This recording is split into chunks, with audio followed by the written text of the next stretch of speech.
Depois de 3 semanas de castigo, aqui estou eu. É uma bênção por estar de volta. É estranho não vir domingo, estar com os irmãos, encontrar a família. Faço isso há 22 anos, então é um negócio assim, bem diferente. Mas, eu tô ligado.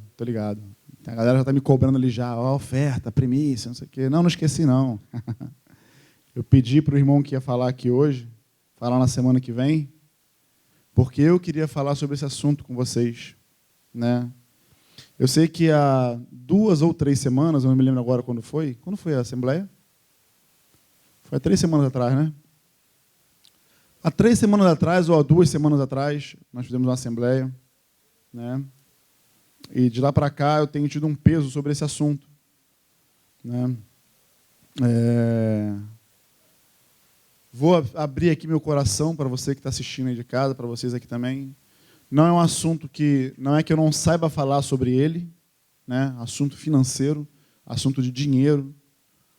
Mas é um assunto que eu, vou falar por mim, tá? Luciano, não pelo presbitério, Luciano, eu tenho uma certa dificuldade, né, em falar sobre esse assunto. Toda vez que a gente vem aqui falar sobre oferta, premissa, né, falar sobre esse momento e pedir arrecadação, eu tenho pelo menos vontade assim de que seja rápido, seja indolor, né, porque é um assunto que mexe com todo mundo. Mas isso não exime o fato de eu saber os benefícios e as bênçãos que são, né, quando nós temos esse assunto muito bem direcionado na nossa vida com relação ao Senhor. Então, eu já quero começar esse assunto, eu vou falar sobre... Na verdade, eu não vou falar sobre dinheiro. Eu vou falar sobre uma outra coisa. Mas eu já quero adiantar a vocês uma coisa que eu descobri, que eu fiquei assim, né? Não sei se vocês sabem disso. Mas a Bíblia, ela fala mais de dinheiro do que sobre fé e oração. Quem sabia disso? 4 pessoas, 5 pessoas, 6 pessoas.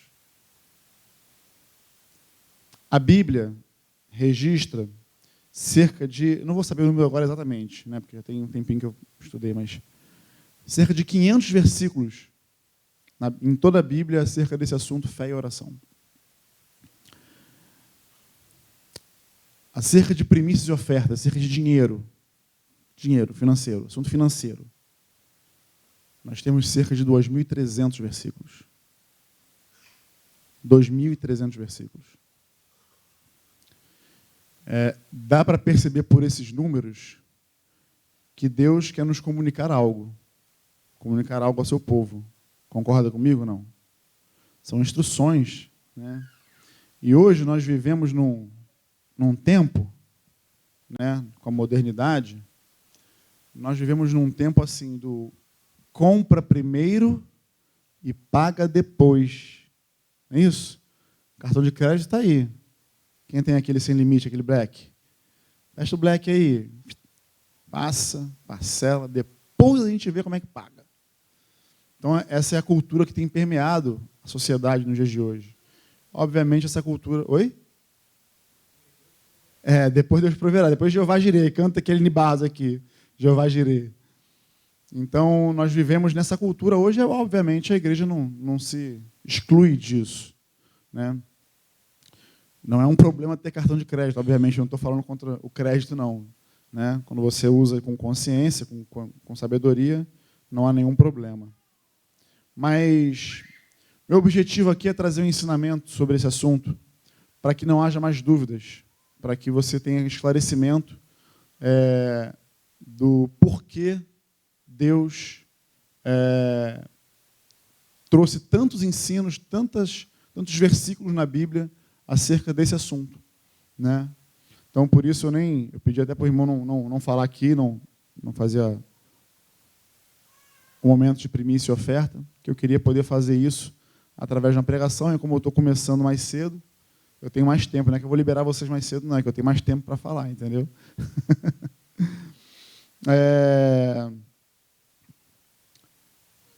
Quantos aqui entendem o que significa a palavra honra? Honra. É disso que nós vamos falar hoje. Essa palavra tem que ficar carimbada em você, impressa em você, para que você tenha, então, a sua mente aberta para tudo aquilo que o Espírito Santo pode querer revelar para você no dia de hoje, se é que você já não sabe. É possível que eu esteja falando aqui e alguns irmãos já saibam disso, já entendam isso, mas o meu intuito é abrir isso para a igreja de uma forma geral. Nós estamos transmitindo, vai ficar gravado também, né? E que se em algum momento alguém tiver alguma dificuldade sobre esse assunto, você possa, então, compartilhar esse vídeo para trazer ensinamento. Não daria tempo para falar tudo o que nós gostaríamos acerca desse assunto. Teria que ser um seminário, um congresso, não sei. Mas aí, nessa hora, tem até gente mais capacitada que a gente, com certeza, para poder fazer. Mas eu, dentro do tempo que eu tenho, eu quero falar de uma maneira geral e abrangente de tudo o que a Bíblia ensina sobre isso, né? A palavra honra significa distinção, que resulta de ações ou qualidades que nobilitam. Manifestação de apreço ou de homenagem a alguém. Distinção, graça, mercê, privilégio. Ou distinções honoríficas. Isso é o que está no dicionário acerca de honra. Na Bíblia, aí vamos trazer agora para o nosso contexto. Na Bíblia, a palavra hebraica para honra é kabed. Se tiver errada a pronúncia, é porque eu faltei essa aula no curso de hebraico. Significa reconhecer o peso de uma pessoa e sua autoridade. E também pode ser traduzida por sustentar, pagar a conta. Já no grego, honra é timal, que significa estimar, fixar valor, honrar ou reverenciar. Ok? Dito isso, né, o motivo também de eu estar falando sobre isso, premissas, ofertas, honra, é porque existem muitos ensinamentos errôneos disseminados no meio da igreja hoje. Quando eu falo no meio da igreja, eu digo de um modo geral, né? Então você vai ver muito lugar falando sobre contra primícias, contra contribuir, contra o dar, né? Com um único objetivo, com um único versículo, ou com um único tema pendurado sobre essa justificativa. É que a contribuição ela era no tempo da lei. Né? O dízimo, a oferta, era algo no tempo da lei. Então, se está no tempo da lei, e hoje nós não vivemos de acordo com a lei, nós vivemos na graça, nós temos uma nova aliança, né? Então nós não devemos, então, praticar a lei. Né? Nós não devemos viver por ela, porque agora nós estamos no tempo da graça, é uma outra dispensação que nós vivemos. Então, muita gente fundamenta a não contribuição por conta disso. Mas se esquecem de olhar para um todo daquilo que Deus quis comunicar ao seu povo acerca desse assunto. Então, eu já quero refutar esse tipo de argumento lendo um texto com vocês. A gente vai ler bastante. Eu vou tentar minimizar, porque eu separei muitos textos aqui. 3 semanas em casa, né, amados? Desculpa aí, agora eu quero despejar tudo em cima de vocês. Mas eu vou procurar ser sucinto, mas sem deixar de ser assertivo no que eu quero falar. Gênesis, capítulo 4, do versículo 1 ao 7. Vamos lá.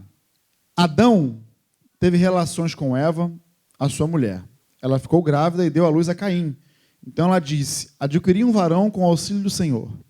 Depois deu à luz a Abel, irmão de Caim. Abel foi pastor de ovelhas e Caim foi agricultor. Aconteceu que, ao fim de um certo tempo, Caim trouxe do fruto da terra uma oferta ao Senhor. Abel, por sua vez, trouxe das primícias do seu rebanho e da gordura deste. O Senhor se agradou de Abel e da sua oferta, mas de Caim e de sua oferta não se agradou. Caim ficou muito irritado e fechou a cara. Então o Senhor lhe disse: por que você anda irritado? E por que essa cara fechada?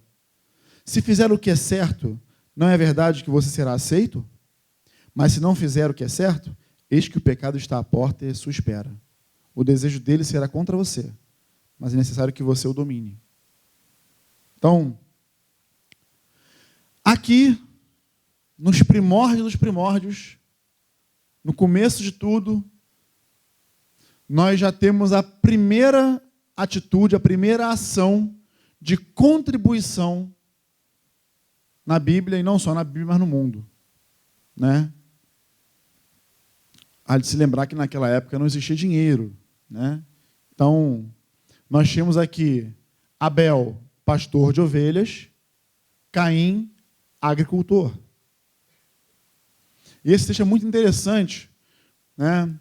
Porque as pessoas, às vezes, elas vão falar sobre oferta e primícia, e às vezes usam esse texto, e falam, olha, Deus olha para você primeiro, antes de olhar para a sua oferta.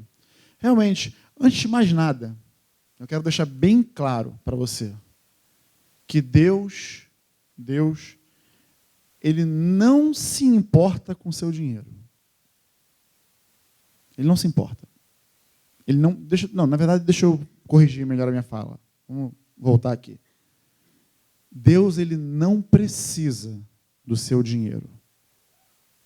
Não precisa. A Bíblia me garante, nos garante, que Ele é o dono do ouro e da prata. Ele é o dono de tudo. Então, se Ele não precisa do meu dinheiro, do seu dinheiro, por que a contribuição? Honra. Muita gente usa esse texto para falar que Deus olha para você primeiro, para depois olhar para a sua oferta. E aí diz que e aí muita gente interpreta de maneira errônea, achando que porque Abel era pastor e Caim era agricultor, Deus se agradou mais da oferta de Abel porque era uma oferta de um pastor, né, ovelhas, né? Ou porque a oferta de Abel era mais valiosa, né? Imagina lá, pensa comigo. Chega lá Caim com mamão, banana, aipim, batata, né? Sei, morango, não sei, imagina aí, agricultor, milho, trigo, né? Aí chega lá Abel, um novilhozinho bonito, oferece. Então, muita gente vai por esse caminho, e é um caminho errôneo. Alguém desconfia do porquê que Deus se agradou da oferta de Abel e não da oferta de Caim? Como eu sei que vocês não vão responder, eu vou responder. Existe aqui no versículo, entre o versículo 3 e o versículo 4, a gente precisa dar um zoom, dar uma lupa aqui, para ter um esclarecimento melhor acerca disso. No versículo 3, diz assim, aconteceu que ao fim de um certo tempo, Caim trouxe do fruto da terra uma oferta ao Senhor. Abel, por sua vez, trouxe do quê? Eu prefiro essa palavra do que essa daqui. Até já pedi para, vamos ver, depois a gente troca. Por quê? Porque primícias fala daquilo que vem em primeiro lugar. Em primeiro. Primícias é o que vem primeiro. Então, por que Deus se alegrou da oferta de Abel e não se alegrou da oferta de Caim? Porque Abel quis honrar o Senhor com a primeira cria, com aquilo que ele tinha de melhor. E entregou. Caim não. A Bíblia diz que ao fim de um certo tempo, no fim de uns tempos, Caim foi lá e entregou, nos levando a entender que um foi excelente na sua oferta. Não pela oferta, não por aquilo que ofertou, mas pela honra que concedeu ao Senhor, de separar para Ele as primeiras coisas. E ao fazer isso, Ele santifica, então, o restante do seu rebanho. Mas uma outra coisa que a gente tem que notar aqui, que é interessante, Deus pediu alguma coisa? Existia lei aqui nessa época? Moisés nem sonhava em nascer aqui. Moisés, o grande legislador, aquele que trouxe a lei para o povo, lei de Deus, nem sonhava em nascer. Bom, então, as primícias, as ofertas, elas antecedem a lei. Antecedem. Nós temos mais dois exemplos aqui sobre a contribuição anterior à lei.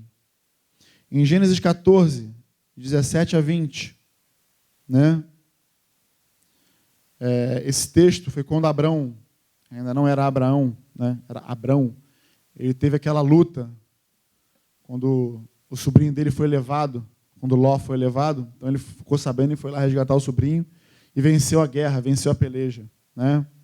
E aí no versículo 17 diz assim, capítulo 14 de Gênesis: quando Abrão regressava, depois de derrotar Quedorlaomer e os reis que estavam com ele, o rei de Sodoma foi ao encontro dele no vale de Savé, que é o vale do rei. E Melquisedeque, rei de Salém, trouxe pão e vinho. Ele era sacerdote do Deus Altíssimo. Ele abençoou Abrão e disse: Abrão, seja abençoado pelo Deus Altíssimo, que criou os céus e a terra. E bendito seja o Deus Altíssimo, que entregou os adversários de você nas suas mãos.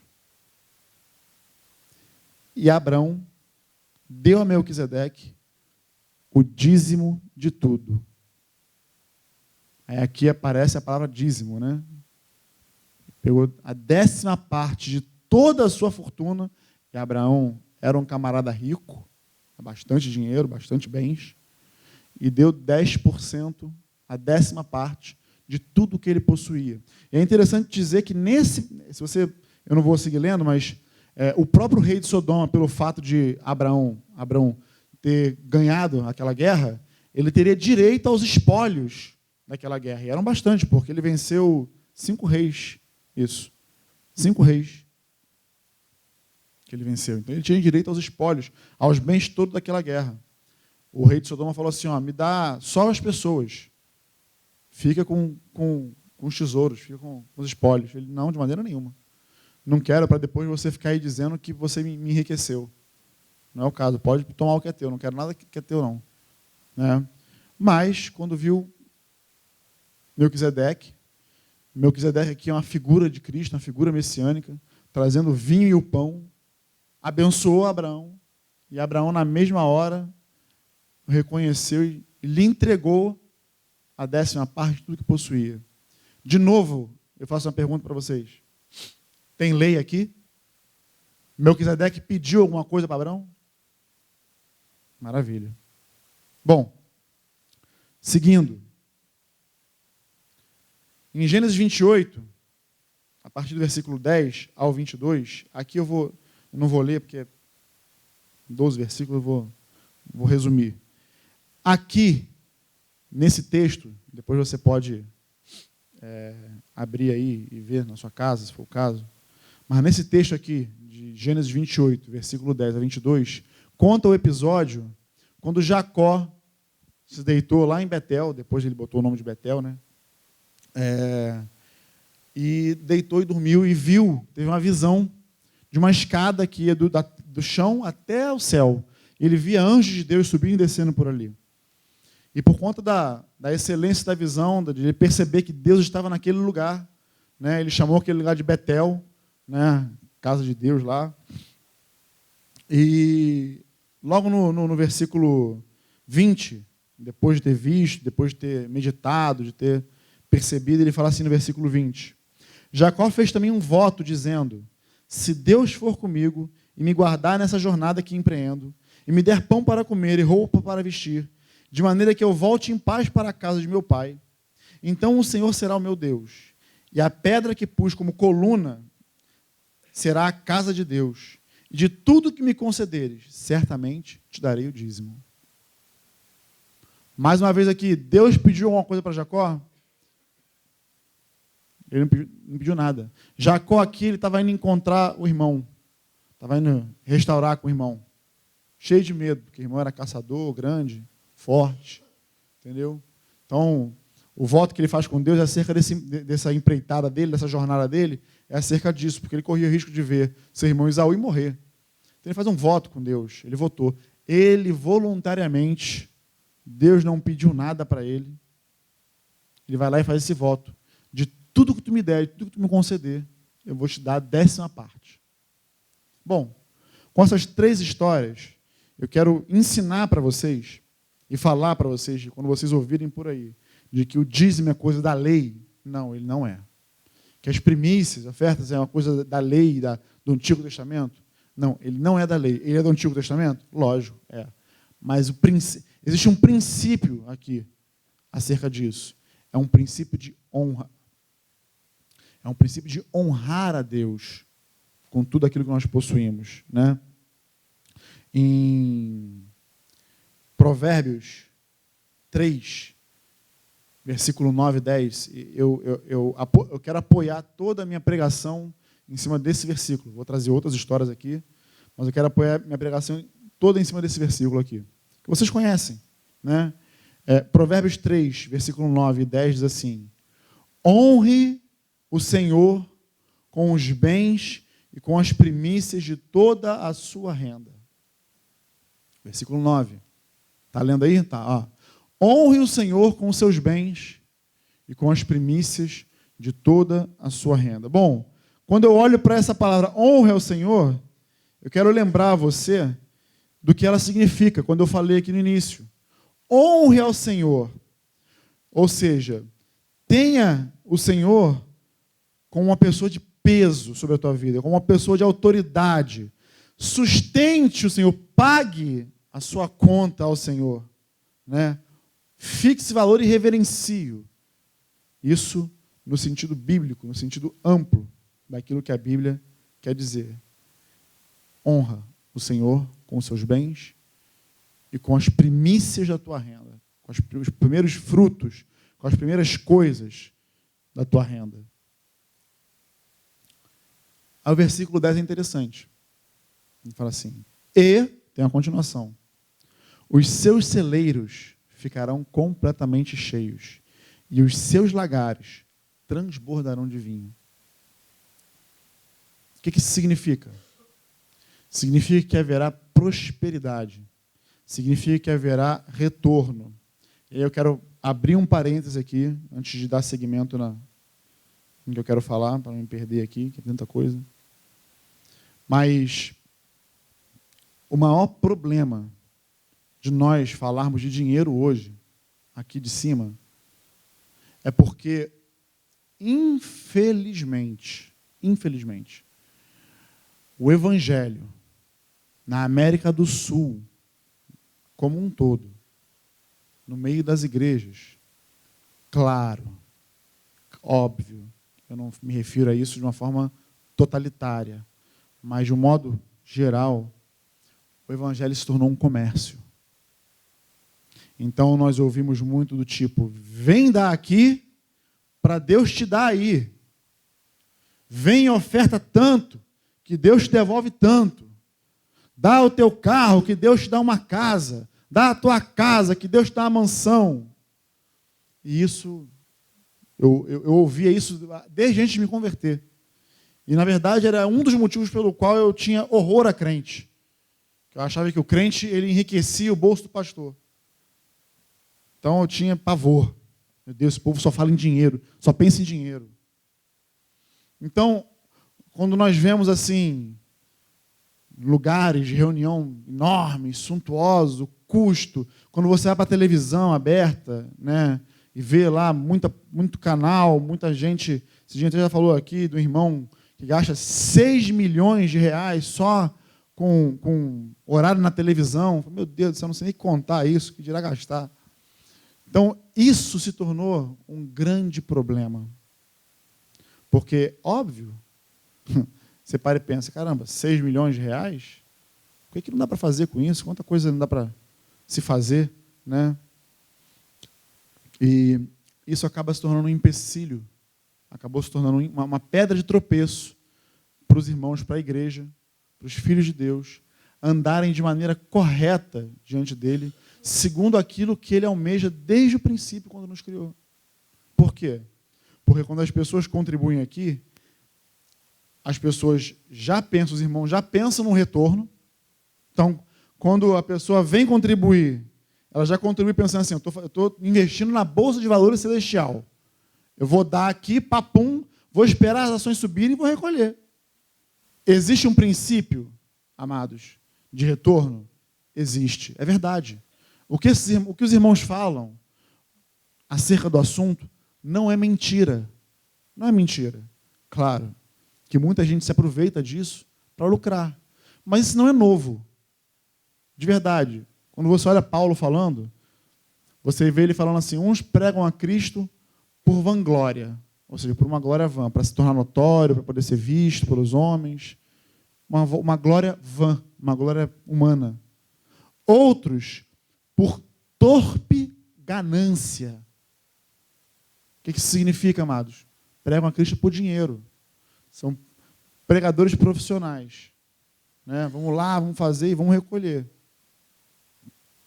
Mas sabe qual é a resolução de Paulo acerca disso?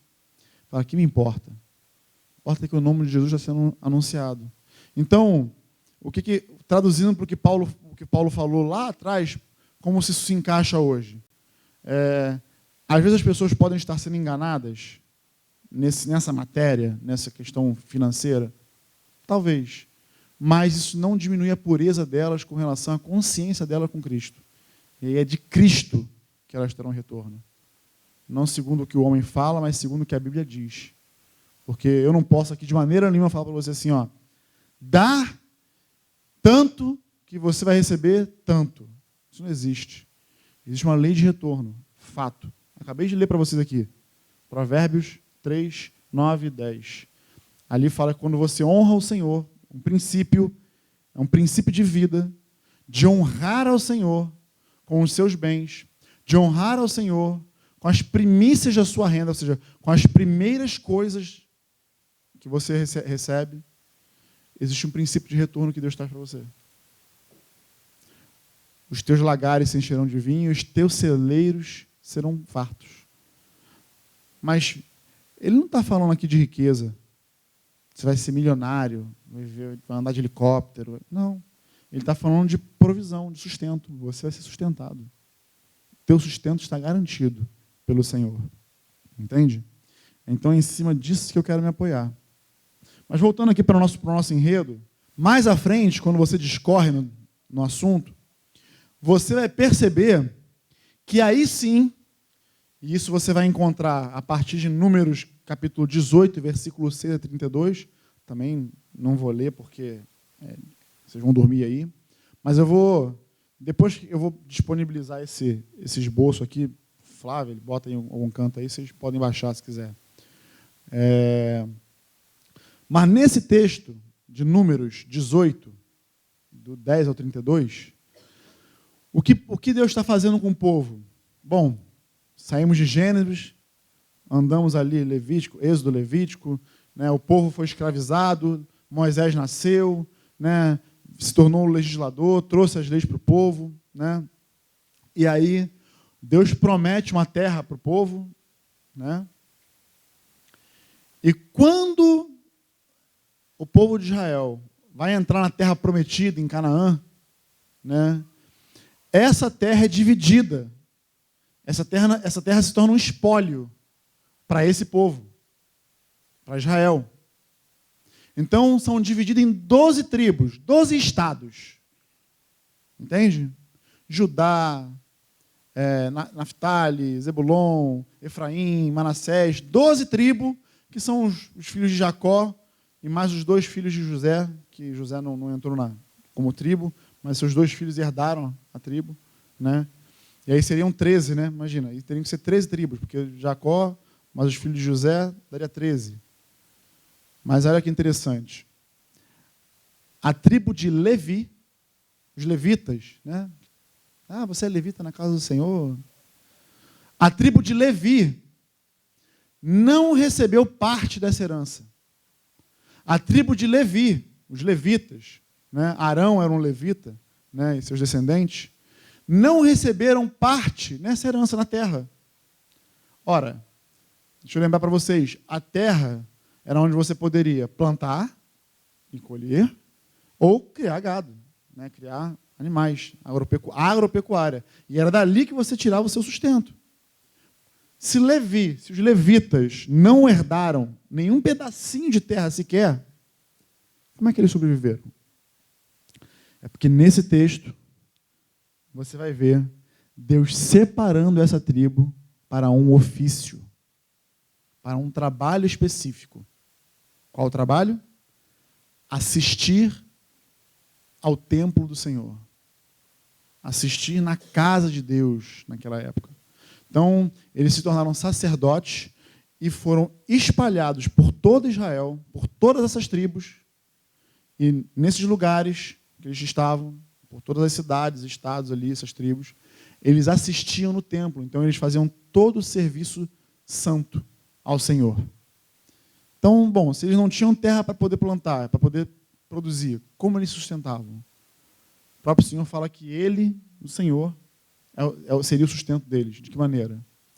A partir de agora, então, Deus institui diversos tipos de ofertas, o dízimo, né, de tudo, e institui isso na lei. Aí ele vem falando, tem que ser da primícia, dos animais, tem que ser sem defeito, não pode ser rasgado, não pode ser coxo, não pode ser cego, né? E ele daria isso, né? Você, por exemplo, levaria um animal, e esse animal em primícia, na primícia, seja lá um novilho, seja um bezerro, seja o que for, o sacerdote, ele tirava uma parte, se eu não me recordo agora, se eu não estiver equivocado, mas normalmente acho que era a parte traseira do animal, e essa parte ele recolhia para ele, era dele, para o seu sustento. Além também das ofertas, né?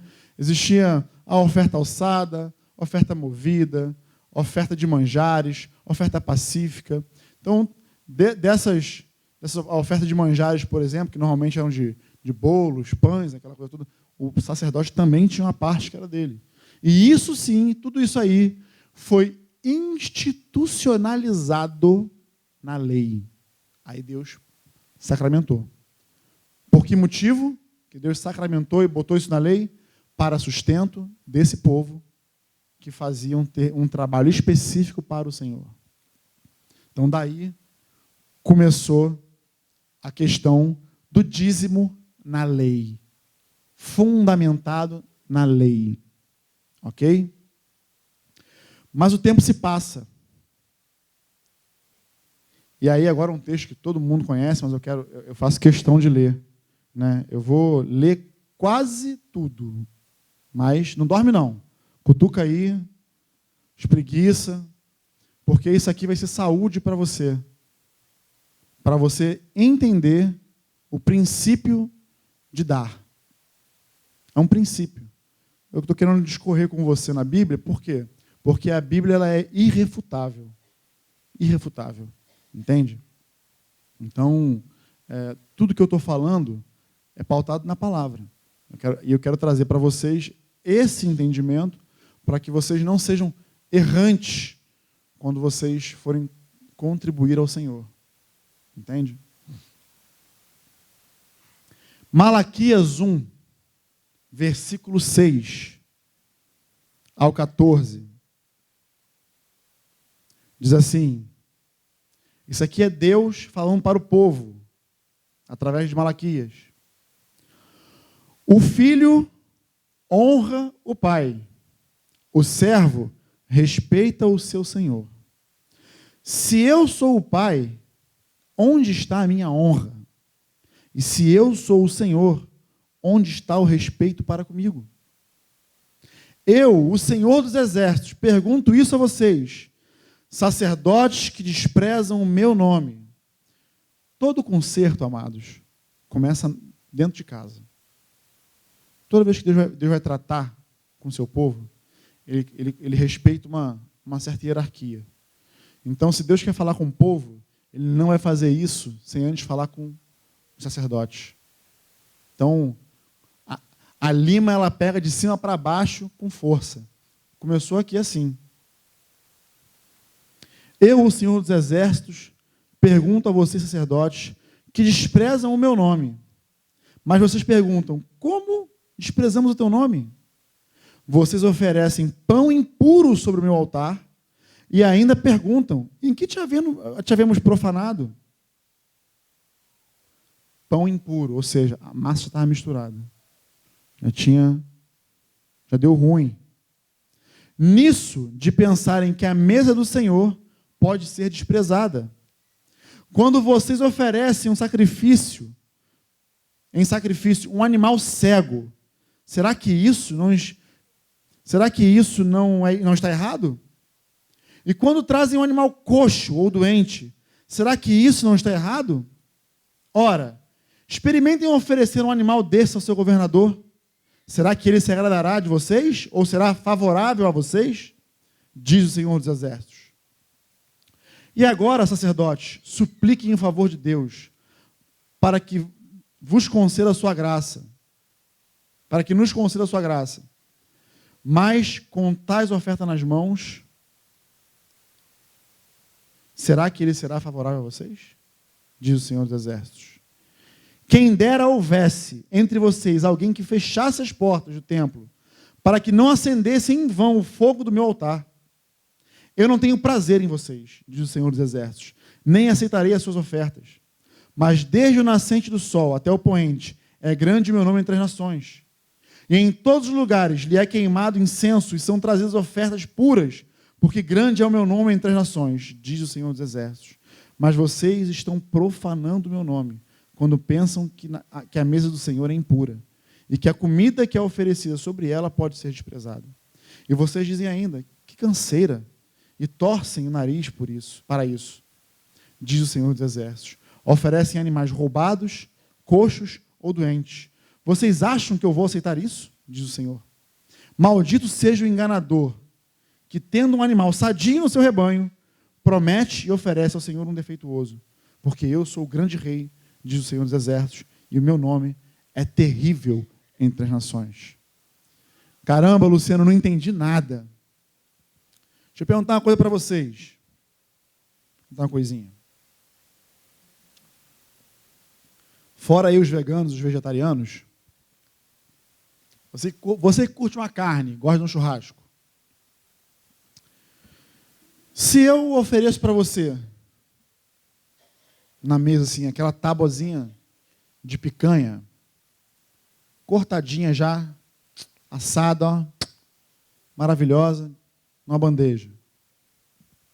E se eu, do lado dessa outra bandeja, eu também ofereço uma outra picanha, cortadinha, igualzinha a outra. Você saberia me dizer, e eu falasse para você assim, ó, uma dessas picanhas aí, o boi era cego, era coxo, era manco. Tu saberia me dizer qual é? Tu sabe? Por que Deus, então, se aborrece quando os sacerdotes estavam fazendo isso? Quando o povo estava começando a fazer isso? Oferecendo um animal cego, um animal coxo, rasgado, defeituoso. Por que Deus preza por um animal saudável, perfeito, íntegro? O que isso tem a ver? Fala da motivação, mas fala do custo. Porque, Marcinho não está aí hoje, né? Mas o rei do gado. Custa você manter um boi saudável no pasto. Nos dias de hoje, é sal, proteinado, você tem que plantar um capim proteinado, tem um custo para você ter um animal sadio no pasto. E o doente? Está doente, não vai vingar? Ah, dá ele para o Senhor, oferece lá. Qual o custo nisso? Nenhum. Não, nenhum. Nasceu, é defeituoso? Oferece. Custo nenhum. O roubado, então? Roubou? Ó, tranquilo. Aí que custo zero mesmo. Além de ser custo zero, estou dando prejuízo para outro. Se é um sacrifício a Deus, Deus deveria aceitar um sacrifício. É sacrifício, está queimando lá, está subindo ao Senhor. Mas Deus fala aqui para o sacerdote, ó, era melhor que vocês nem abrissem a porta para acender a churrasqueira lá, né? Porque imagina, eu quero que vocês entendam o seguinte, o sacrifício era uma churrasqueira enorme, uma grelha enorme em cima, que eles botavam o sacrifício lá e queimava. Deus fala assim, melhor era que ninguém acendesse esse fogo. Eu não quero receber essa oferta de vocês. É tão interessante isso que quando Davi foi oferecer um sacrifício ao Senhor, de oferta ao Senhor, ele foi atrás de um campo. Quando o servo dele ficou sabendo o motivo pelo qual Davi queria comprar aquele campo dele, que era para sacrificar ao Senhor, ofertar ao Senhor, ele falou, não, meu senhor, toma o campo para você, pode ficar para você o campo. Olha que nobre. Ele já estava até ofertando o campo, porque era para sacrificar ao Senhor, para trazer em oferta ao Senhor. E aí Davi, de imediato, já responde, não, de maneira nenhuma eu vou oferecer algo ao meu Senhor que não me custe alguma coisa. De maneira nenhuma. Davi já tinha esse entendimento. Ele entendeu o princípio da honra, de honrar ao Senhor. De honrar. Essa questão de honra é tão interessante que a gente viu aqui em Provérbios 3, 9, 10, né? Honra ao Senhor com tuas primícias, com os teus bens, e os seus lagares se encherão de vinho, seus celeiros se transbordarão, e seus lagares se encherão de vinho. Mas nos 10 mandamentos também existe um mandamento sobre honra. Vocês se lembram? Honra teu pai e tua mãe, para que se prolongue os teus dias sobre a terra. Todo princípio de honra tem uma partida e uma contrapartida. Eu honro e eu recebo. Está escrito. É bíblico.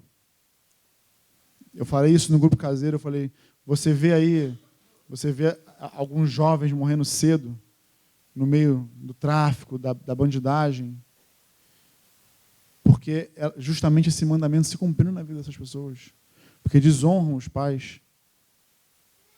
Entende? Então, é o primeiro mandamento com promessa. Você honra teu pai e tua mãe, os teus dias vão bem sobre a terra, vai ser prolongado sobre a terra. Né? E honrar é exatamente isso que eu estou falando aqui, sobre esse assunto. Honrar digno de graça, de mercê e de honra financeira. Entende? Os papais e as mamães aí podem dizer amém, né? Imagina. Né? Está lá a Flávia e Marta com todo o investimento na vida da Mariana, da Isa, do Léo. Uma hora esse investimento volta, filho. Fica tranquilo. Entendeu? Mas é um mandamento. Então, é o mesmo princípio de Provérbios. Honra o Senhor com os bens, com as suas primícias, e teus lagares se encherão de vinho, teus celeiros se transbordarão. Bom, aqui, em Malaquias, Deus, o panorama da época era, as pessoas começaram a não mais se importar em como dariam para Deus. É um mandamento, tem que dar, dá aí de qualquer jeito, dá qualquer coisa, dá de qualquer forma. Não interessa, tem que dar, é lei, tem que dar, vamos cumprir. Né? E aí, dava. Né? E aí Deus faz questão de lembrar eles sobre isso. Se eu sou o pai, cadê a minha honra? Lembra do mandamento? Honra teu pai e tua mãe, ele está falando do pai terreno. Mas Deus faz menção a um mandamento lá. Se eu sou o pai, cadê a minha honra? Eu instituí isso lá atrás. E se eu sou o pai de Israel, pai de vocês, cadê a minha honra? Cadê a minha distinção? Cadê os meus honorários? O povo já não ligava mais. Malaquias 2, versículo 1 ao 9. E agora, sacerdotes, este mandamento é para vocês. Se não ouvirem e não se importarem com a necessidade de honrar o meu nome, diz o Senhor dos Exércitos, enviarei sobre vocês a maldição e amaldiçoarei as suas bênçãos. Aliás, já as amaldiçoei, porque vocês não se importam com a honra devida ao meu nome. Eis que reprovarei a sua descendência. Passarei no rosto de vocês o esterco dos animais sacrificados nas suas festas, e vocês serão levados embora com esse esterco. Entenderam o que Deus falou aqui? Se quiserem, eu posso clarear mais o português.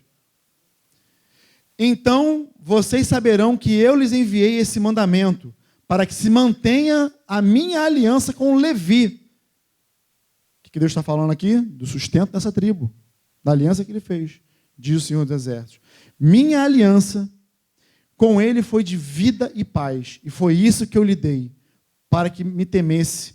E de fato, ele me temeu e tremeu por causa do meu nome. A verdadeira instrução esteve na sua boca, e nenhuma injustiça se achou nos seus lábios. Ele andou comigo em paz e em retidão, e afastou muitos da iniquidade. Porque os lábios do sacerdote devem guardar o conhecimento, e da sua boca todos devem buscar a instrução, porque ele é mensageiro do Senhor dos Exércitos. Mas vocês se desviaram do caminho, e por meio da sua instrução levaram muitos a tropeçar. Vocês violaram a aliança de Levi, diz o Senhor dos Exércitos. Por isso, também eu os fiz desprezíveis e indignos diante de todo o povo, na medida em que vocês não guardaram os meus caminhos e se mostraram parciais na aplicação da lei. É tremenda essa parte, porque Deus fala do ofício do sacerdote. Eu costumo falar para os irmãos aí, alguns já devem ter me ouvido falar sobre isso, de que assim, eu até falei isso aqui de púlpito, né? Na verdade, não sei quantos se lembram.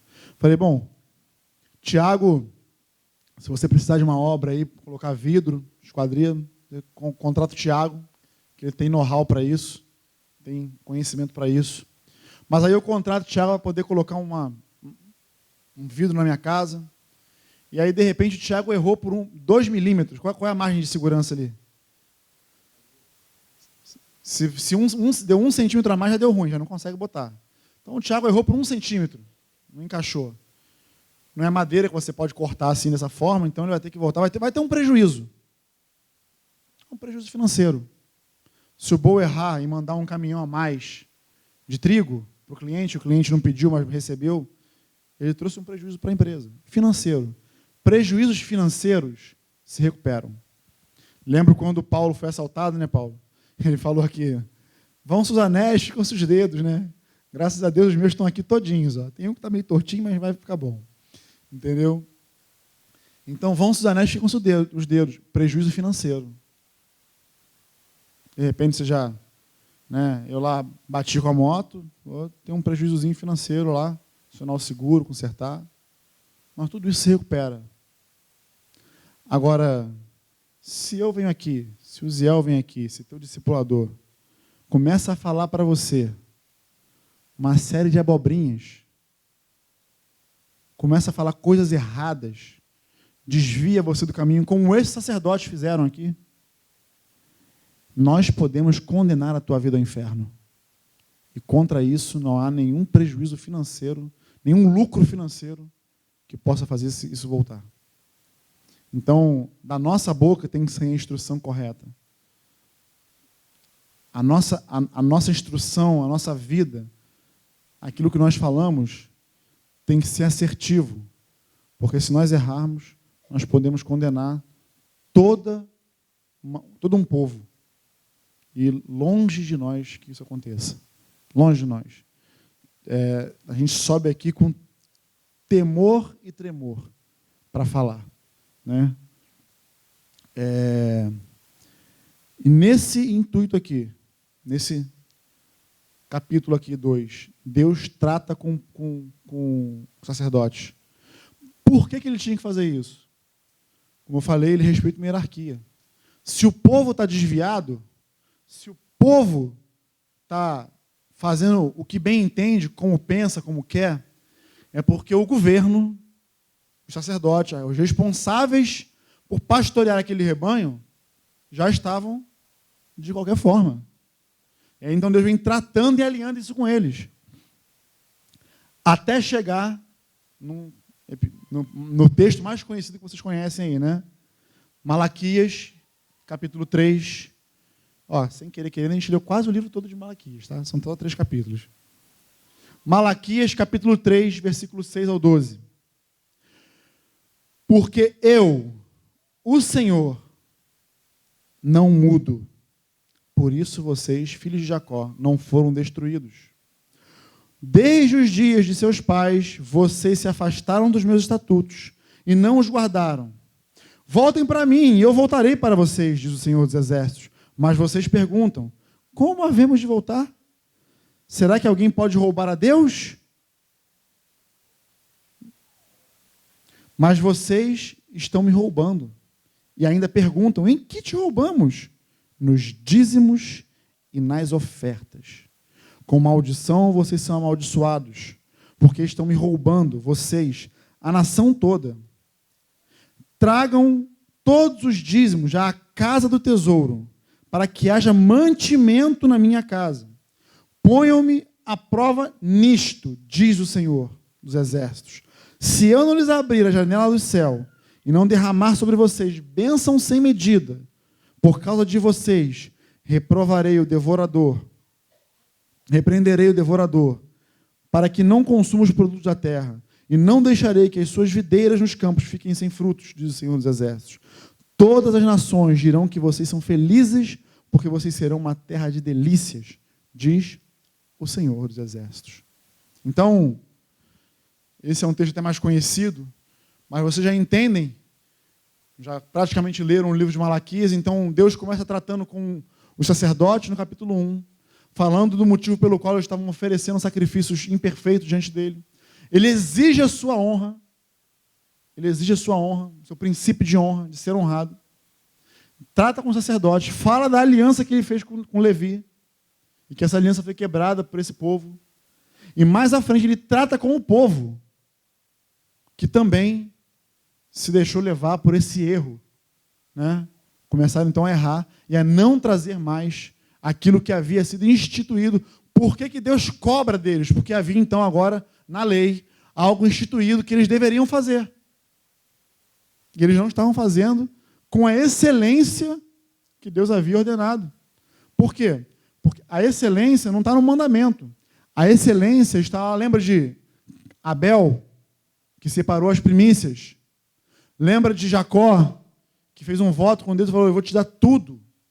10 dízimos de tudo. Lembra de Abrão, que olhou para Melquisedeque, que trouxe vinho e pão, o Senhor lá com ele. Melquisedeque abençoou Abrão. E Abraão, então, voluntariamente, lhe deu a 10ª parte de tudo que possuía. Essa é a excelência e esse é o princípio da honra. É ser excelente em tudo que fazemos com Deus. E não pense vocês que a contribuição está fora disso, porque não está. Mas tem uma coisa interessante acerca de Deus ter instituído o dízimo, a 10ª parte. A 10ª parte, ou dízimo, é algo assim especial. Como eu falei, Deus não quer o nosso dinheiro. Deus não está juntando no céu para se tiver alguma crise celestial, lá na Bolsa de Valores celestial, ele ter um recurso guardado. Não. Ele é Deus, ele é soberano. Mas quando ele institui o dízimo, quando ele institui a 10ª parte, as primícias, aquilo que vem primeiro, o que ele faz com a pessoa que entrega isso? Quando a pessoa entrega isso, entenda isso na forma de semente. Imagina que o dízimo seja uma semente que você planta. Quando você pega lá, imagina que você tem uma árvore, e aí você pega lá o primeiro fruto daquela árvore. Pô, tu plantou, regou, cuidou, nasceu a árvore, ficou com as folhas belas e bonitas, e de repente nasceu o primeiro fruto. E está bonito, está maduro, e você quer o quê? Caramba, eu vou comer do meu trabalho agora. O que Deus faz? Não. Vai não. Dá a primícia. As primícias da tua renda. É o primeiro fruto. Pega ele. Estou dando aqui um exemplo no singular, tá? Pega esse fruto e entrega ao Senhor. Quando você faz isso, por conta da lei que Deus instituiu, Ele está recebendo essa primícia tua, esse dízimo teu, e é como uma semente, porque quando você faz isso, você santifica todo o restante que está contigo, que Ele deixou contigo. Entende? Então, como Paulo fala em Romanos, se eu não me engano, 11, se a primícia é santa, todo o resto é. Então, na verdade, Deus não está requerendo do povo, vocês têm que trazer porque eu quero dinheiro. Ele faz isso para que o próprio povo seja guardado por ele. E ele, de novo, acerca desse assunto, ele fala com o povo, traz as primícias, traz os dízimos, tragam as ofertas para a minha casa, para que haja mantimento na minha casa. E depois disso, faz prova de mim nisto. Nisto o quê? Em matéria financeira. Na questão financeira, na questão do dar e receber. Pode me colocar à prova. Se eu não vou derramar a bênção sobre vocês. Tem uma tradução que eu decorei, que não sai da cabeça, né, que fala que dela vos advenha uma maior abastança. Me prova nisso. Existe um problema nisso também, nosso. É que o desejo de Deus é que você o honre. Não é desejo de Deus, Deus não instituiu isso para que você faça uma permuta com Ele. Embora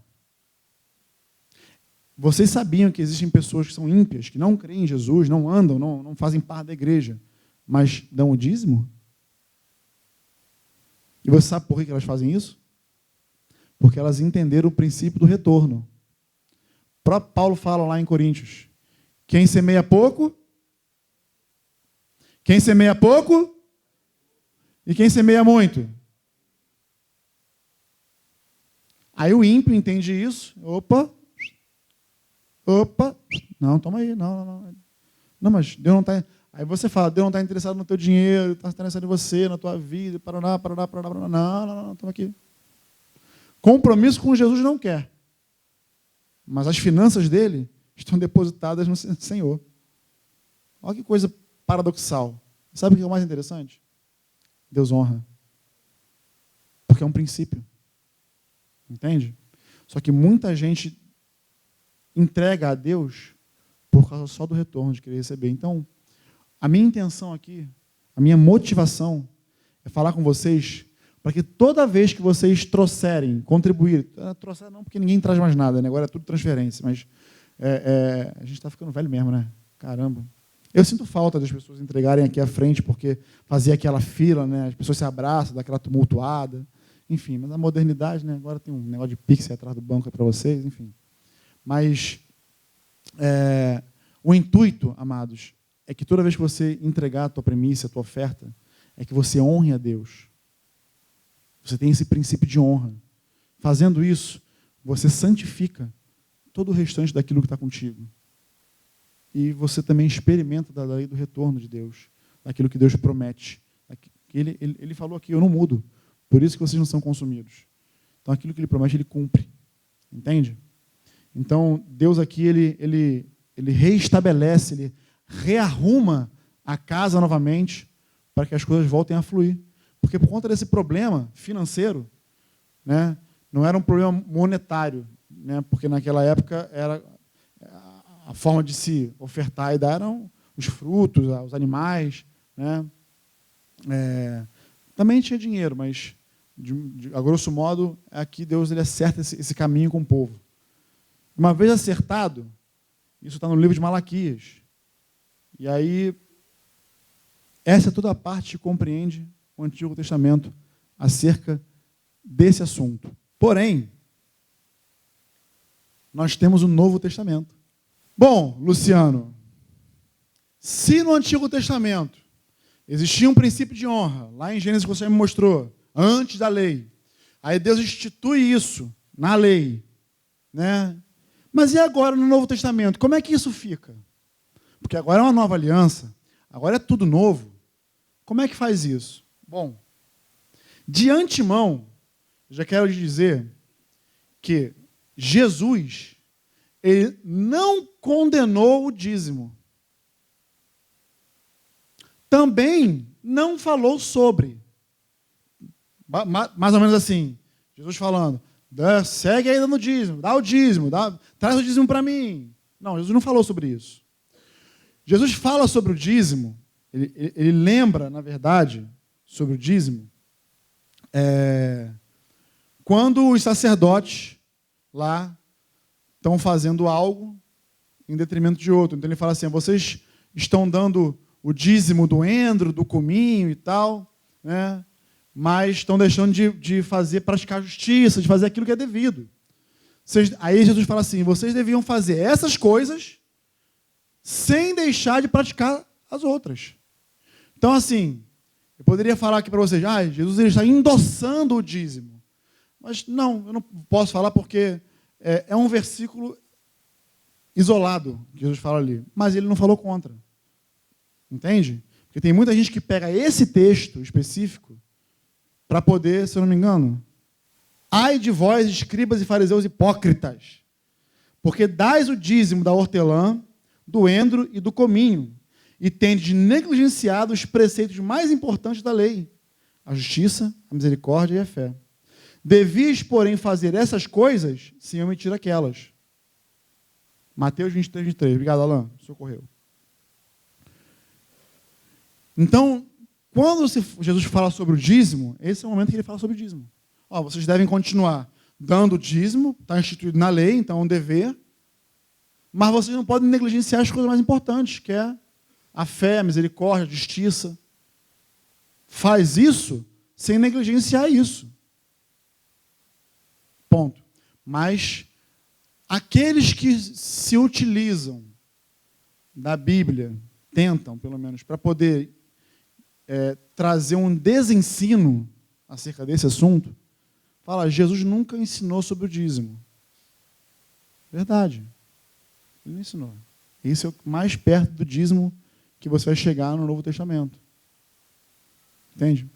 Mas existe uma coisa que muda na nova aliança. E o que muda na nova aliança? É que agora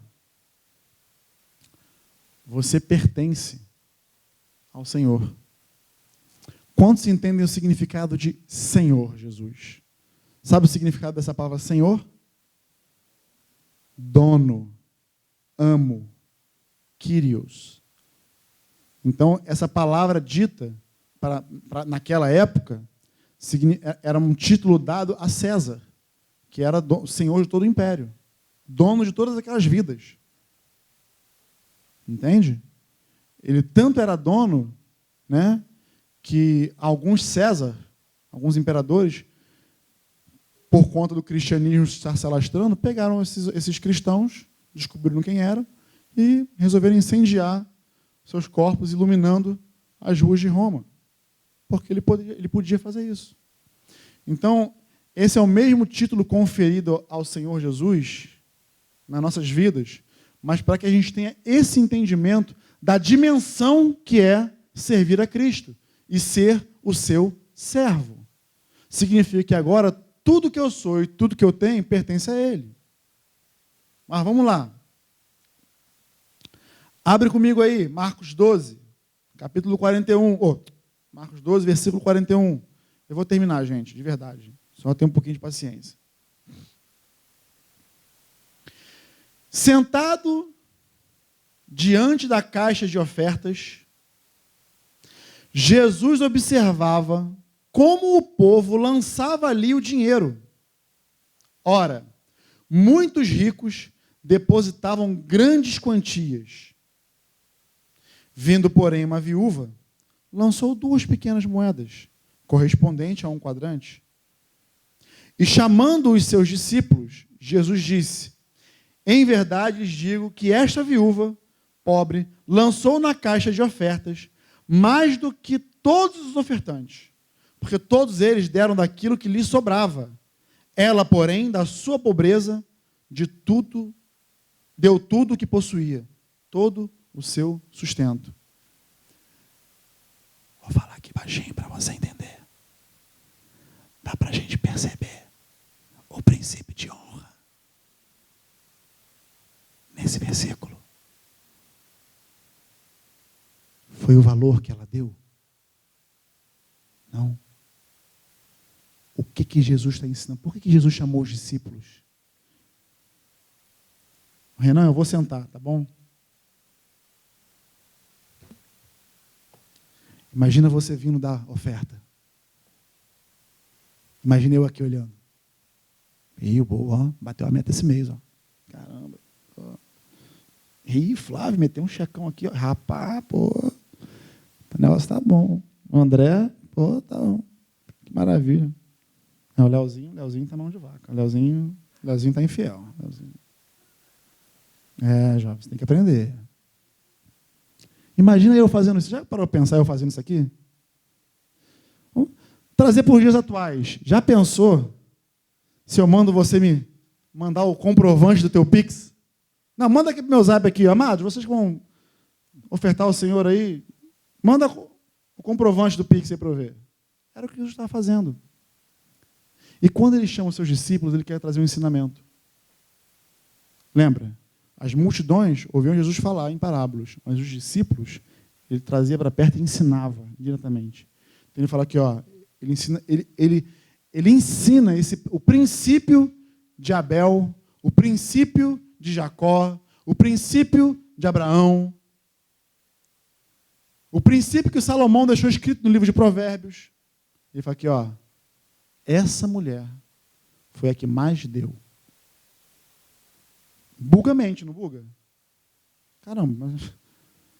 Deixa eu fazer contar um negócio interessante. Naquela época, não existia cédula, papel. Era só moeda.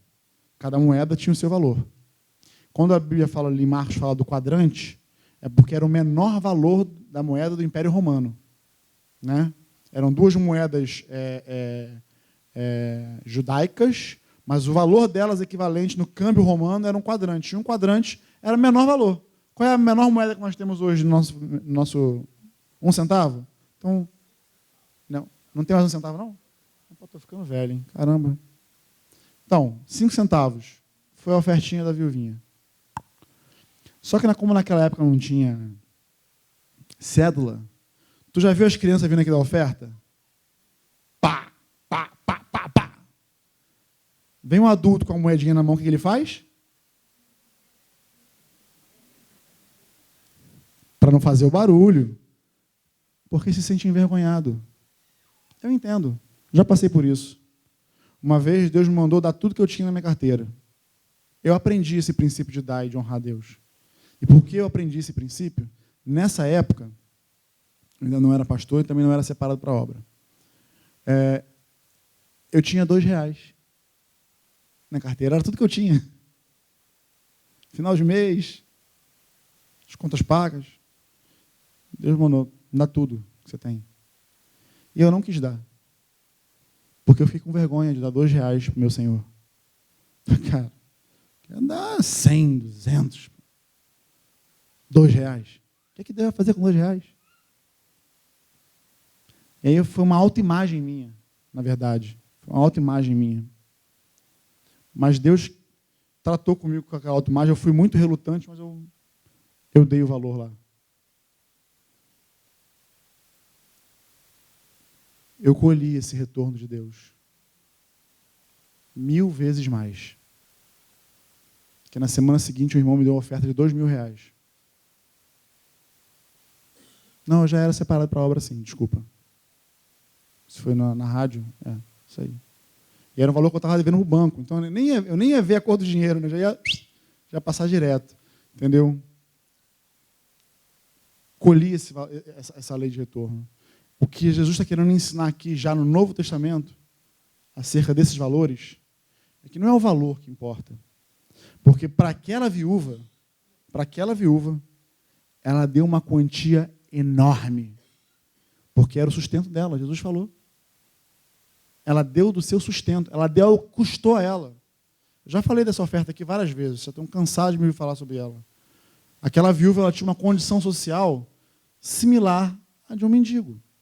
Porque ela era viúva e não tinha, a Bíblia não diz que ela tinha filhos. Normalmente, se ela era uma viúva e tinha filhos, ela poderia ter o sustento do filho. Mas não era o caso dela. Então, ela era alguém que vivia necessitada. Mas ela tinha um princípio com ela.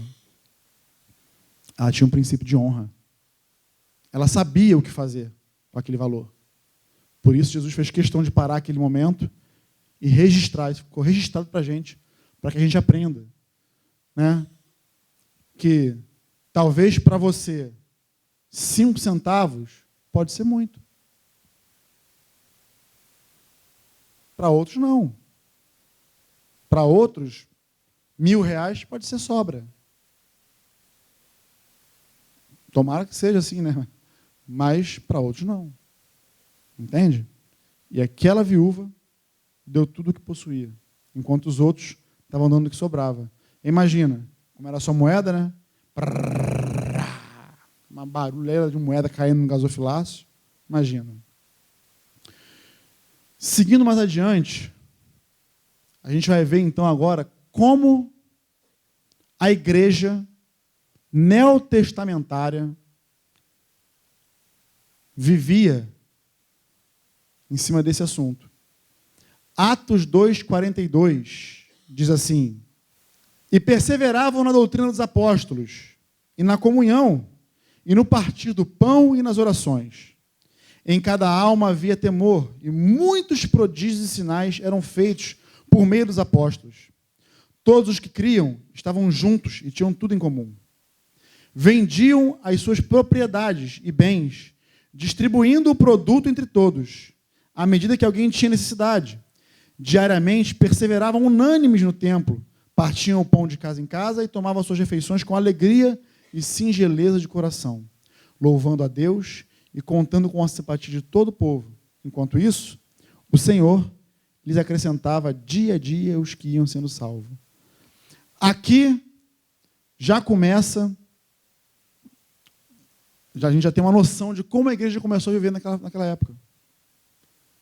Quem tinha muito e via alguém que tinha pouco ou precisando, necessitado, vendia o que tinha, dava, o próximo texto que eu vou ler, davam aos pés dos apóstolos. A oferta era entregue aos pés dos apóstolos. Por quê? Porque eles tinham o entendimento de que esses homens iriam direcionar aquele valor para a necessidade da igreja, daqueles que estivessem necessitados. Né? Não é um socialismo, né? Tipo assim, eu vou dar aqui e vão dividir para cada um quantas cabeças tem aqui, então vai dar tanto para cada um. Não. É segundo a necessidade de cada um, para que justamente não houvesse necessitados entre eles. Mas olha que desprendimento. Ninguém entendia ou cria que aquilo que possuía era seu mais. Por quê? Porque Jesus se tornou o Senhor de tudo. De tudo. De tudo aquilo que eu possuo, tenho, administro, nada mais é meu. A começar da sua vida. Não faz sentido algum você dizer que entregou a sua vida a Cristo, que Ele é o teu Senhor, que Ele te abençoa, que Ele te guarda, que Ele te livra, e você dizer que a casa que você tem é sua, que o dinheiro que está na sua conta é seu, que o filho que você pariu é seu. Nós vivemos hoje um princípio de mordomia. Que princípio é esse, amados? Eu cuido de tudo como se fosse meu, com zelo, com apreço, com cuidado, mas eu sei que tudo pertence a Ele. Por quê? Porque pode ser que em algum momento Ele precise daquilo que eu tenho, daquilo que eu administro. Eu me lembro do Franco falando, né? Uma vez, falou aqui também. Estava juntando dinheiro, guardando dinheiro, e aí guardou o dinheiro. Um belo dia Deus falou assim, ó, pega o dinheiro e abençoa o irmão lá que ele está precisando fazer um telhado na casa dele. Você já imaginou se esse homem acredita de fato que o dinheiro que ele está guardando é dele? E é só dele? Ele não ia fazer aquilo. Mas ele deu. Ele abençoou. Já vi esse homem, inclusive, ofertando um carro. Pegou o carro dele, porque o pastor em questão, eu vi, estava lá na hora, na frente eu vi, o pastor em questão estava sem carro. Ele está sem carro, né? Tô aí, vou ver e tal, por enquanto não está dando.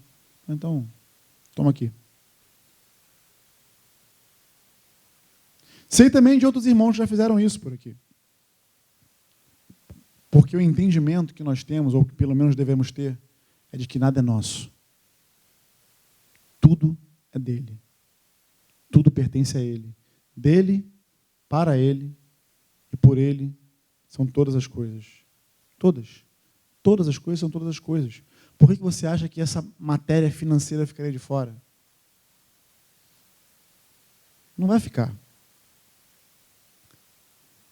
Atos 4:32. Da multidão dos que creram, era um coração e a alma. Ninguém considerava exclusivamente sua nenhuma das coisas que possuía. Tudo, porém, lhes era comum. Com grande poder, os apóstolos davam testemunho da ressurreição do Senhor Jesus. E em todos eles havia abundante graça. Não havia nenhum necessitado entre eles, porque os que possuíam terras ou casas, vendendo-as, traziam os valores correspondentes e os depositavam aos pés dos apóstolos. Então, se distribuía a cada um conforme a sua necessidade. Então José, a quem os apóstolos chamavam de Barnabé, que quer dizer filho da consolação, um levita natural de Chipre, vendeu um campo que possuía, trouxe o dinheiro e depositou aos pés dos apóstolos. E aí começa todo o problema. Porque José fez isso com um princípio pelo qual nós estamos falando aqui. Princípio de honra. Honrar ao Senhor e doar tudo aquilo que ele tinha aos irmãos. Tudo aquilo que ele tinha, não, o campo que ele tinha, né? Só que um casal olhou para isso e achou legal a notoriedade que José recebeu. Imagina. Chega lá, o Bowie pega uma chave de um carro zero e dá na mão do Zé, aqui, use, para te honrar aí que você precisa, porque teu carro está velhinho. Então, vai. É um princípio de honra. Aí todo mundo olha e, caramba. Aí teve um casal que olhou e falou, pô, vamos fazer o nosso nome também assim, notório? Ananias e Safira. Foram lá, essa eu não vou nem ler não, porque é bem tão conhecido que tinha uma propriedade igual a José.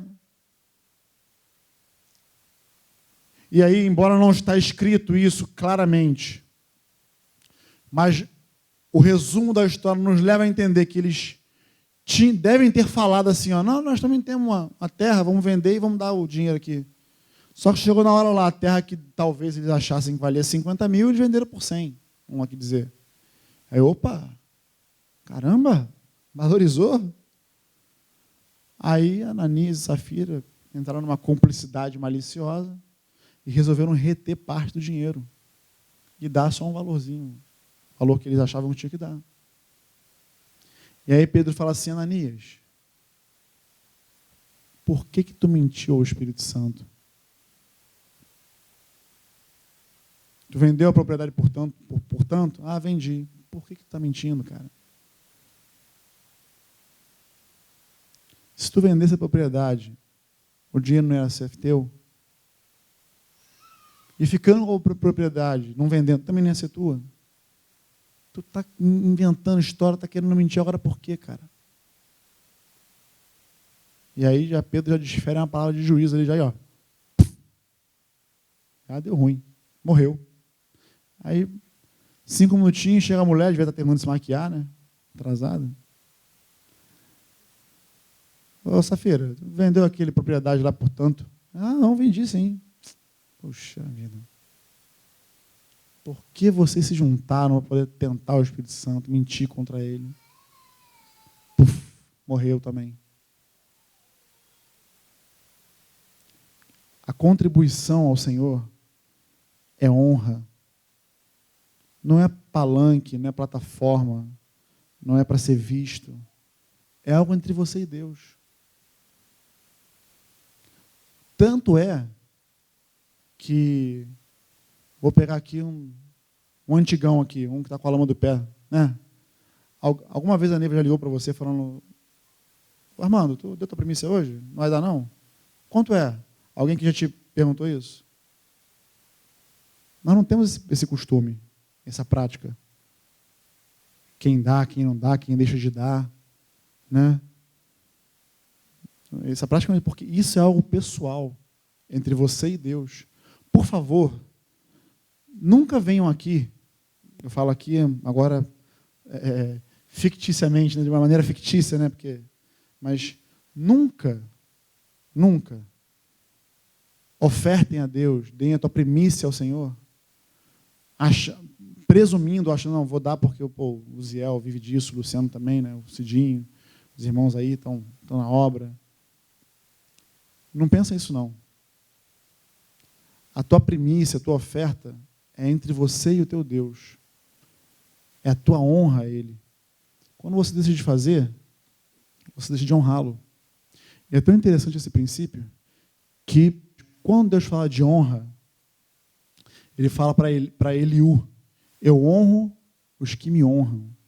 Quando Ele fala nesse contexto, Ele está falando para um sacerdote, né, para alguém que já está bem velhinho e que honrava mais os próprios filhos do que a Deus. Já tinha se desviado desse caminho, estava no caminho todo errado. Eu não vou te honrar, eu vou te desprezar. Porque eu honro aqueles que me honram. Então, assim, se você não honra a Deus com a tua vida, com as tuas primícias, com as tuas ofertas, com o teu dinheiro, com os teus bens, eu acho, na verdade, quando eu falo com a tua vida, eu quero que você entenda que com a tua vida envolve tudo. A tua vida é tudo. Quando você cria o teu filho, a tua filha, você tem que criar esse teu filho, tua filha, no temor do Senhor, para a honra e glória dele. Se você pega esse teu filho e tua filha e torna ele objeto de idolatria, caramba, você tirou Deus do lugar dele, de ser adorado, idolatrado, reverenciado, e agora você reverencia uma outra pessoa. Se você pega o dinheiro e coloca no lugar de Deus, é a mesma coisa. Por isso que Deus fala, o Senhor fala, não tem como servir a dois senhores. Ou você vai servir a Deus ou as riquezas, ou a mamon. Na verdade, não é as riquezas, o dinheiro em si, mas sim a potestade principal que está por trás dele, que confere poder a você. Quando você tem muito dinheiro. Quando você tem muito dinheiro, esse dinheiro lhe confere poder. E aí é onde entra esse principal dessa potestade. Que aí você começa a servir mais as coisas do que as pessoas. E Deus nunca, você vai ver na Bíblia, Deus nunca colocou as coisas na frente das pessoas. Pelo contrário, as coisas servem para ser usados pelas pessoas. Por isso que quando o povo vinha e dava oferta aos apóstolos, as ofertas lá eram aos pés, porque é justamente aí onde o dinheiro tem que estar. E não é clichê isso não, é verdade. Você usa o dinheiro não te usa. Então, se você conhece alguém que põe avarento, pão duro, aquela coisa toda, tem que tomar cuidado. Você não pode confundir uma boa administração, que é tudo aquilo que Deus espera de nós. Deus espera que você seja responsável com o dinheiro que você tem, com o dinheiro que Ele confere a você.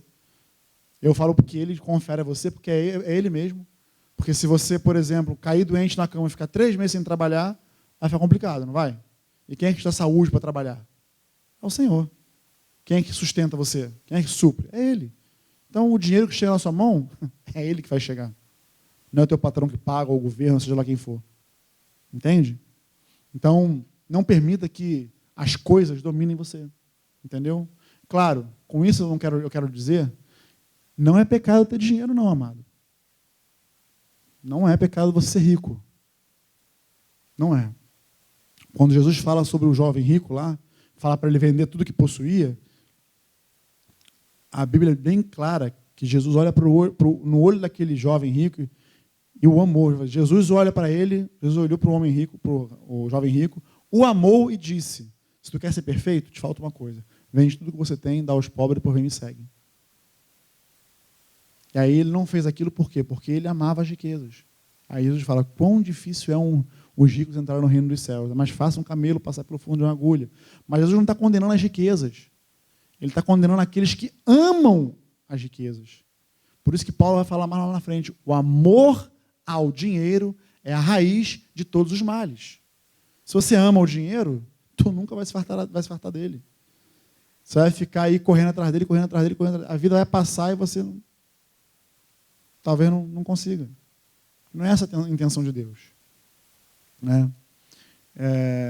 Então, assim, quando Ananias e Safira morrem, por conta de uma oferta midiática, entendeu? Isso gera temor no meio do povo. Gera um temor. Então, qual é o conceito nos dias de hoje para nós? Né? Ah, mas Luciano, tem primícia, tem oferta, é tudo igual, não é? É o quê? Bom, a igreja neotestamentária pegava tudo e botava como oferta. É uma oferta. um valor para que não haja necessidade no meio do povo. Né? Então a gente está fazendo errado, está fazendo certo? Não.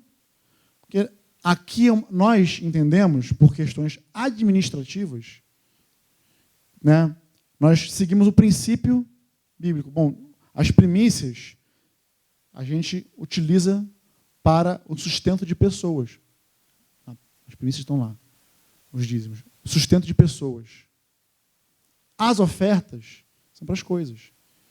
Nós temos o intuito de... Nós administramos dessa forma. Então, a oferta que você dá, normalmente ela serve para pagar o aluguel daqui, para a luz, o instrumento, entre outras coisas. Primícias, está ligado a pessoas. Entende? E desses valores, nós também tiramos as nossas primícias. Nós também contribuímos. Entende? Lembra que eu estou falando isso? Para trazer clareza, entendimento e direção. Porque tem pessoas que foram instruídas num caminho contrário. E foram até mal instruídas. Né?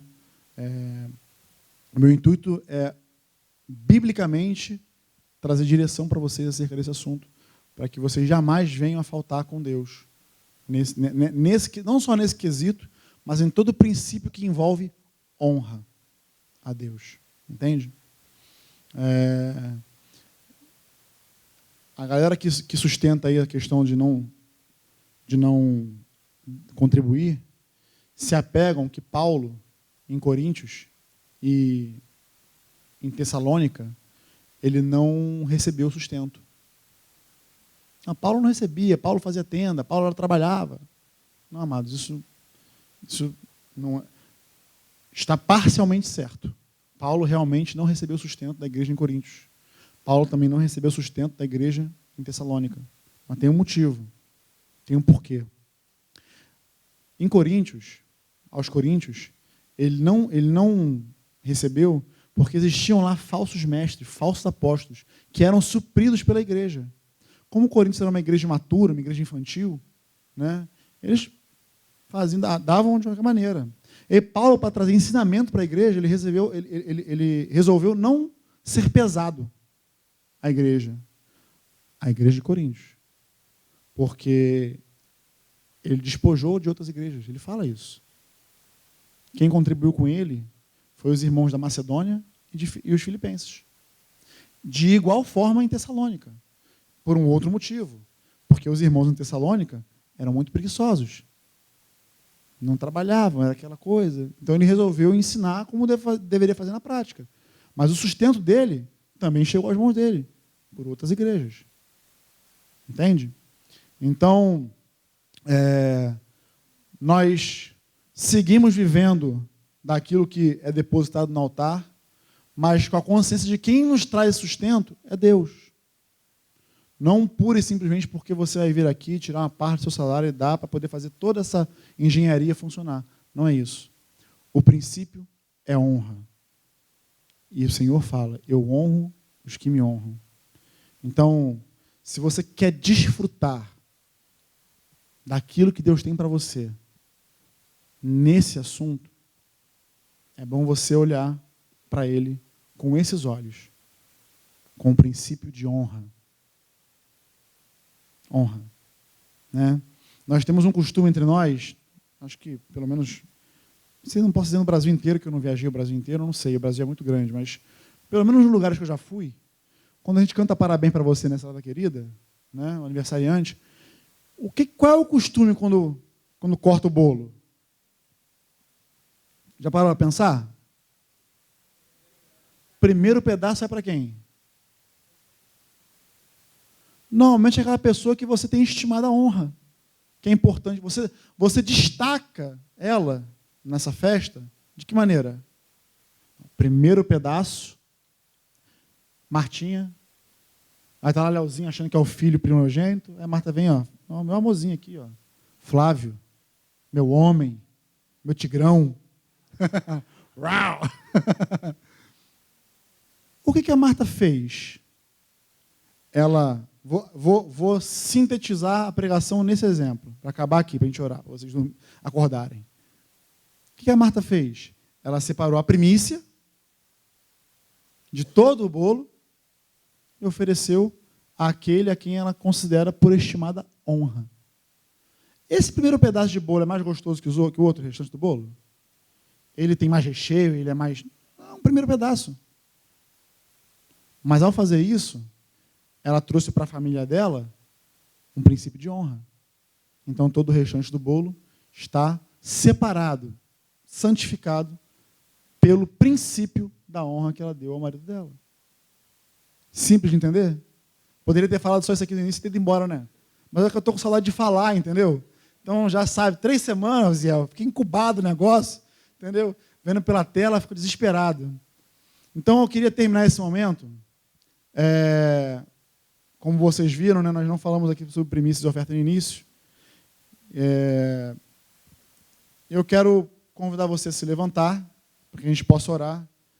Que a gente termine esse momento com a adoração, com louvor, mas que com uma consciência em que você possa honrar o teu Senhor e que daqui para frente, toda vez em que nós falarmos desse assunto, não vai ser assim dessa forma, mas né, nesse momento específico, que você tenha entendimento do motivo pelo qual você está fazendo. O motivo pelo qual você está fazendo.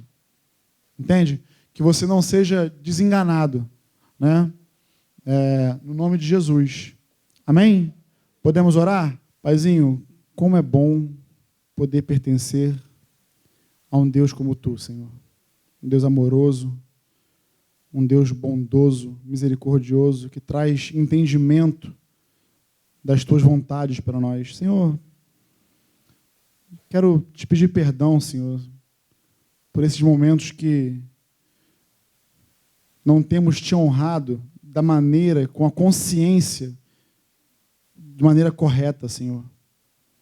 Mas hoje, Senhor, com um pouco que eu falei aqui, minha pretensão, na verdade, foi trazer clareza à Tua igreja e àqueles que nos ouvem, Senhor, nos assistem, e até para depois, aqueles que ainda vão assistir, mas que tenham consciência de que quando contribuem, não é a homens que eles dão. Eles honram a Ti, a honra é Tua, tudo é Teu. E é com essa consciência, com esse coração dadivoso, generoso, que faz distinção e honra a Ti, que nós queremos, a partir de agora, nas nossas vidas, poder fazer isso com consciência e com fé. E retidão diante de Ti, Senhor. No nome de Jesus. Por outro lado, Senhor, nós podemos ver com tantas evidências claras na Tua palavra, que todos aqueles que se dispõem a Te honrar, com seus bens, com as primícias das suas rendas, com tudo aquilo que possuem, recebem uma contrapartida Tua, Senhor. É promessa Tua. Então que a Tua igreja comece a desfrutar, Senhor, desse Teu favor, à medida que esse assunto for gerando cada vez mais luz em seus corações. É o que eu Te peço, Senhor, no nome de Jesus. Abençoa o Teu povo, abençoa a Tua igreja, Pai, no nome de Jesus. Amém? Possa fazer com clareza e entendimento aquilo que você tem que fazer. Tenha uma semana abençoada, no nome de Jesus. Amém? Deus abençoe.